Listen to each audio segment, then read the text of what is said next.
안녕하세요. 개인 파산이남. 회생 절차 준비하실 때 서류 때문에 머리 아프신 분들 많으시죠? 네, 맞아요. 오늘 저희가 바로 이 복잡한 서류 준비, 특히 요즘은 어떻게 하는지, 또 뭐가 달라졌는지 그 핵심만 좀 파헤쳐 보려고 합니다. 네, 이게 심리적으로도 부담이 큰 과정인데 좀 간소화된 부분도 있고 또 대리인을 통해서 처리되는 게 많다는 걸 알면 마음이 한결 가벼워지실 수 있을 겁니다. 그렇죠. 약간 지름길을 찾는 느낌으로. 네, 바로 그 실질적인 준비 과정에 초점을 맞춰보겠습니다. 좋습니다. 그럼 가장 먼저 은행 관련해서 뭘 챙겨야 할까요? 핵심이 있다면서요? 네, 바로 공동인증서입니다. 예전 공인인증서 말하는 거죠. 아, 그거. 만약에 PC나 휴대폰에 이미 가지고 계시면 은행 가실 필요 없이 그냥 법률 대리인 사무실에 전달만 하면 됩니다. 오, 정말요? 되게 편해졌네요. 네. 근데 만약에 없으시면 예전에 거래했던 은행에 가셔서 발급받으시면 되고요. 뭐 계좌가 압류됐거나 거래 중지 상태여도 괜찮습니다. 아, 그래도 상관없군요. 네. 그때 OTP 생성기나 보안카드 이런 것도 같이 받게 되는데요.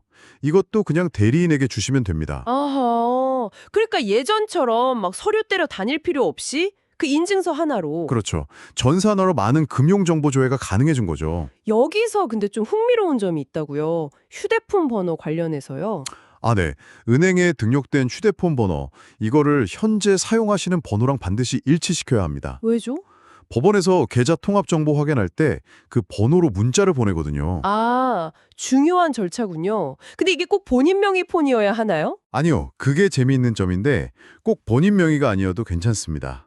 자녀나 배우자 명의라도 은행에 등록된 번호랑 실제 쓰는 번호만 같으면 돼요. 오, 이건 진짜 꿀팁인데요. 의외로 여기서 막히는 분들 계실 것 같아요. 네, 법원 입장에서는 연락 가능한 번호로 정확한 금융 정보를 파악하는 게 중요하니까요. 어쨌든 이 공동인증서랑 휴대폰 번호 확인, 이게 은행에서의 첫 단계라고 보시면 됩니다. 과거보다 훨씬 효율적이죠? 네, 확실히 디지털 시대네요. 자, 그럼 이제 은행은 됐고 직접 발로 뛰어야 하는 주민센터. 여기서는 어떤 서류들이 필요할까요? 일단 인감증명서가 필요한 경우가 있습니다. 경우라면요? 이건 채권자들에게 보낼 부채증명서 발급을 대행업체에 맡기실 때만 필요해요.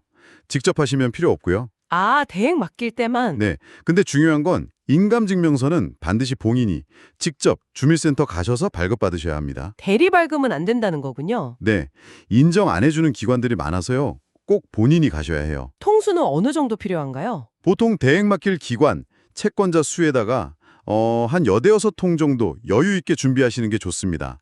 예를 들어 채권기관이 세 곳이면 한 8통 정도요. 넉넉하게요. 아, 그리고 대행 맡길 땐 인감 도장도 같이 보내야 하는 거죠? 등록된 거 확인하고요. 맞습니다. 도장 꼭 확인하셔야 하고요. 자, 그리고 또 하나의 중요한 서류. 이게 좀 까다로울 수 있는데요. 뭘까요? 지방세 세목별 과세증명서입니다. 아, 이름부터 뭔가 복잡한데요? 네, 이게 정말 꼼꼼하게 챙겨야 하는데요. 보통 최근 5년치, 그리고 모든 세목, 한 20가지 정도 항목이 다 나와야 하고요. 5년치 모든 세목이요?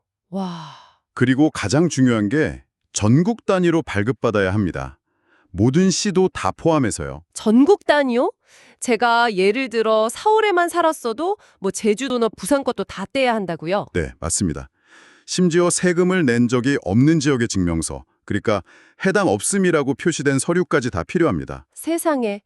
아니, 왜 이렇게까지 하는 건가요? 혹시 다른 지역에 숨겨둔 재산이 있는지 확인하려는 목적입니다. 그래서 전국 모든 지역을 다 보는 거죠. 아, 그런 이유가 있었군요. 납득이 가네요. 근데 여기서 또 주의할 점이 이 전국 단위 모든 세목 증명서는 인터넷 발급이 안 됩니다. 아, 정말요? 이건 직접 가야겠네요. 네, 반드시 주민센터 방문하셔야 해요. 조금 번거로우시더라도 이건 필수입니다. 알겠습니다. 그럼 주민센터에서는 인감증명서 필요시랑 전국 단위 지방세 세목별 과세증명서. 이게 핵심이군요. 네, 그렇죠. 자, 그럼 그 외에 또 자잘하게 챙겨야 할 서류들이 있을까요? 네, 몇 가지 더 있습니다. 뭐랄까? 당신의 전반적인 상황을 보여주는 서류들이라고 할 수 있는데요. 예를 들면요? 우선 재산 관련해서요. 지금 가지고 계시거나 아니면 최근 5년 안에 처분한 자동차나 오토바이가 있다면 그 등록 원부가 필요하고요. 네네. 그리고 거주 관련, 월세나 전세 사시면 임대차 계약서 사본, 만약 무상거주 중이시면 집주인의 무상거주 사실 확인서가 필요한데 이때 집주인 인감증명서도 같이 첨부해야 합니다. 아, 무상거주도 확인이 필요하군요. 네. 그리고 기본적인 개인정보로 신분증 사본, 보통 앞면만 있으면 되고요. 가족관계증명서 발급 때문에 부모님 성함도 필요하고요. 그리고 또 뭐가 있을까요? 부채 관련 내용도 당연히 들어가겠죠. 그렇죠. 일단 알고 계시는 채권자 목록을 적어주셔야 하고요. 정확한 채권액은 나중에 확인 가능하니 일단 이름만이라도요. 그리고 왜 파산이나 회생을 신청하게 됐는지 그 경위를 적은 진술서가 필요합니다. 진술서요? 이건 좀 막막할 것 같은데요. 보통 A4 용지 두세 장 정도 분량인데요. 자필로 쓰셔도 되고 워드로 작성하셔도 됩니다. 어떻게 써야지 감이 안 오시면 법률사무소에 견본을 달라고 요청하시면 도움을 받으실 수 있을 거예요. 아, 견본이 있군요. 다행이네요. 네. 마지막으로 수입이나 경력 관련인데요. 최종 학력이랑 최근 한 10년 정도 어떤 일을 하셨는지 직업 경력, 그리고 신청하기 바로 전달 기준으로 가구 전체 수입이랑 지출 내역을 좀 상세하게 적으셔야 해요. 식비는 얼마, 교통비는 얼마 이런 식으로 항목별로요. 와, 정말 삶의 전반을 다 들여다보는 거네요. 네.